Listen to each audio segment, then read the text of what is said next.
Hello and welcome to the Storytelling for the Soul podcast. I'm your host, Sarah Kanata, and this is the place we talk about all things expressive writing and other creative techniques, all with a little bit of Buffy the Vampire Slayer thrown in. Buckle up and enjoy. Hello and welcome back for another episode. If you are listening to this podcast, I imagine you are experiencing some challenge in your life across some aspect of your world, and it feels like nothing is working. So first of all, I want to say I totally get it. And actually, I was interviewed earlier this week, and it made me think about the fact that I've never really jumped on the podcast and spoken about how I got into this world of embodied processing and then blending that with journaling and writing. So first of all, I've mentioned embodied processing there. I am a certified practitioner through the Centre for Healing in Australia. So embodied processing is a body-based approach to working with trauma. What that doesn't mean is that I am not a trauma expert. I always like to be upfront with people. There are far more qualified actual trauma experts out there. If you're interested, I encourage you to investigate more. Some people to start off with: Irene Lyon, Stephen Porges, Bessel van der Kolk.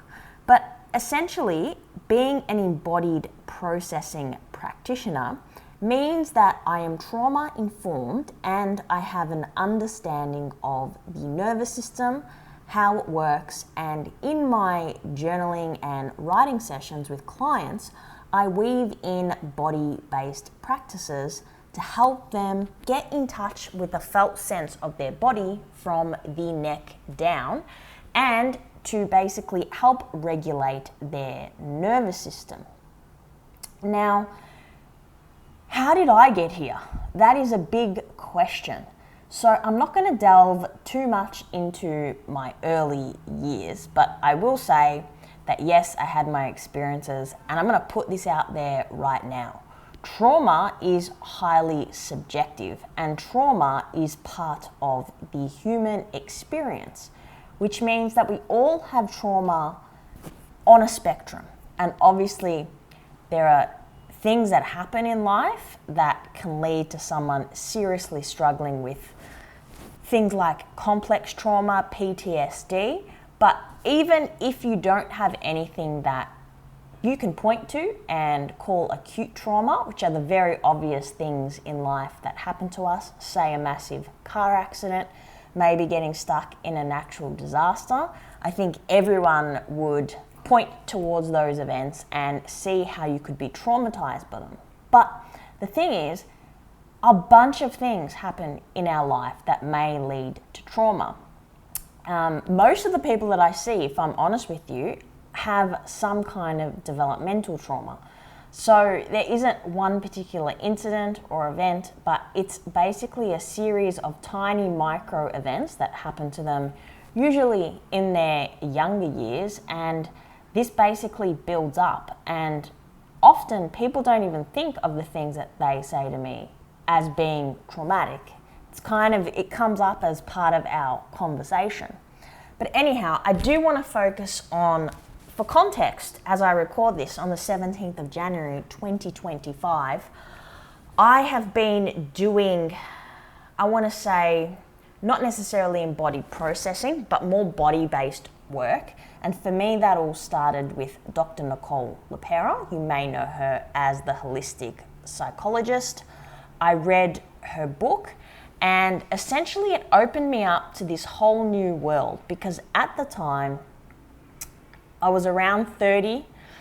I was a very ambitious woman. I had my goals. I've always had my goals, always been ambitious, and I was determined to achieve those goals regardless of what's happening around me. And essentially what happened when I turned 30 was my body really started breaking down, and I had severe gut issues and all the things that usually come along with that, like anxiety, And I got checked out medically speaking, and they did all the tests, all the standard ones, and eventually I ended up with an IBS diagnosis. And from the Western medical standpoint, it didn't seem as though much could be done for me. So that wasn't at 30, that was probably a few years later when I started investigating, because I thought surely what I'm experiencing can't be normal. And I'm saying normal in air quotes there. But essentially what happened to me was at 30, it was almost a non-negotiable message from my body that it was time to stop pretending that the past hadn't happened, and I needed to digest some of my earlier life experiences. And that led me to finding the holistic psychologist. And then a few years into that journey, I stumbled across the Center for Healing. I did their trauma-informed coach certificate course, which touches on the nervous system. And from there, that was a little taste test. I was absolutely fascinated, and I decided to enroll in embodied processing, not only for my business and so that I could weave body-based approaches into my sessions, but also for myself. And I started doing the work that is taught in embodied processing on myself. Now, I want to put this out there because I don't want anyone who's come to this podcast who's feeling desperate, who's tried all different kinds of things. Doesn't really matter if we're talking about health or something else. I'm not in the business, nor is embodied processing, of offering people quick fixes or cures. When we're talking about trauma, basically trauma happens in the body and it needs to be processed in the body. I see what I do as a lifestyle approach, and I've had to change my entire lifestyle. I am nothing like that 30-year-old who started on this journey, who was basically go, go, go, go, go, didn't pay any attention to what I was feeling from the neck down. I basically spent 99% of my time in my brain, in my mind, on what I was either doing or going to do next. Things like breath work, meditation, I just couldn't do it because I was stuck in this loop where all I would do would be stuck in either action or overthinking. And obviously all of the gut stuff wasn't helping my situation at all, because I'm quite sure that I wasn't really absorbing all of the nutrients from my food. Eating was hard. One day I'd eat something and it'd be fine. A week later I'd eat the same thing and it was not fine at all. And I don't think people realize how limiting in terms of your life having severe gut issues can be. And of course everyone knows about the mind-gut connection. So even to this day, what I'm going to say to you is, after doing embodied processing on myself, after working with other practitioners and also blending it in with my journaling and writing, because I've been doing the journaling side of things since about 12 years old, since I was quite young. But what I discovered along this journey is that blending the journaling with body-based techniques has made a significant change, not only on my life, but on my clients' lives as well, because that's basically what I do in my sessions with them. We do some writing, we do body-based approaches, I teach them something that's called a resource, which is basically anything, either internal or external, that can provide someone with a feeling of safety, support, connection, grounding. If none of those words are connecting with you at this point, just think about the opposite of overwhelm. And then we not only use that resource in the writing sessions that we do together, but they can use them basically throughout their life as needed. So as I talk right now, I'm touching wood because I don't want to jinx myself.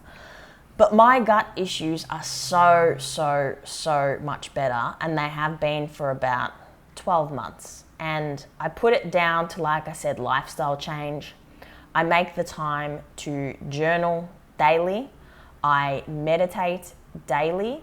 I do things like saunas, I get in my physical activity. I'm much more in touch with myself. And here's the thing, I feel like we all have something that when we're triggered, we feel it straight away.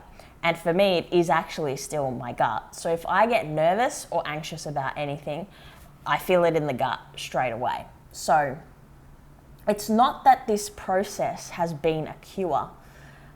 It's not that at all. And I don't want anyone listening to this to misinterpret my words as saying this work is a cure or a miracle or anything other than a complete lifestyle and lifestyle change. And even in saying that, what you experience could be completely different to me and the next person and the next person. It obviously depends on you, your unique situation, what you've been doing, what you've experienced. But the reason I wanted to jump on and record this podcast today is a very simple message, and that if you are feeling very frustrated that nothing seems to have worked to change your life or your situation, and you've tried multiple things, please, please, please don't give up. And think outside the box in terms of modalities that might be able to help you. It could be writing, it could be embodied processing, it could be something else like Qigong or another form of movement, martial arts, could be art therapy. But please, please, please don't give up on yourself and the idea that you can improve your situation. So I'm going to leave it there for this episode. I hope you walk away from this feeling a little bit better than you are if you've come into this feeling a little bit upset and down on yourself. Before I go, I do want to quickly touch on, if you are interested in my work, which as I said combines standard journaling with body-based approaches. As I said, I'm an embodied processing practitioner. In 2025, as I record this, there are basically 3 ways that you can work with me. So the first is to invest in a single session. So as I record this, they are $150 a session. I'm talking Australian money here. In that session, what we will do is we will connect. We'll see if we are aligned, and we'll have the session. I'll hear from you. We'll do some approaches, and I will basically let you know if I feel like you may be a good fit for my 3-month pilot program, which is called Soulful Steps. Because it is a pilot program at this stage, it is only $750 for a full 3 months. Payment plans are available for anyone who needs one. And then the last way that you can work with me is through a subscription called Journal Prompts for Self-Care. That's an $11 monthly subscription. So each month, what I do is I record a video where I describe how what I do differs, and I will encourage you to build your own resource and explain how you can do that. I have 3 guided meditations as well to help you with that. And then I will give you prompts, guided prompts for each week of the month. So this is not the kind of stuff that you can just Google and find journal prompts on. If that's what you want to do, all power to you, but that is not what I am offering in that subscription. So if you are interested in working with me, or if you have any questions whatsoever, always very happy to hear from you. You can reach me via email at info@sarahkanata.com. Sarah is spelt conventionally, so S-A-R-A-H. You can spell my last name C-A-N-N-A-T-A, or you can head over to my website, sarahkanata.com, same spelling. Check out what I'm doing. There's a contact form on there as well, and you are very welcome to sign up to my weekly newsletter as well and join 1,000 other people. Okay, I'm going to leave it there. I hope you're well. Enjoy the rest of your day.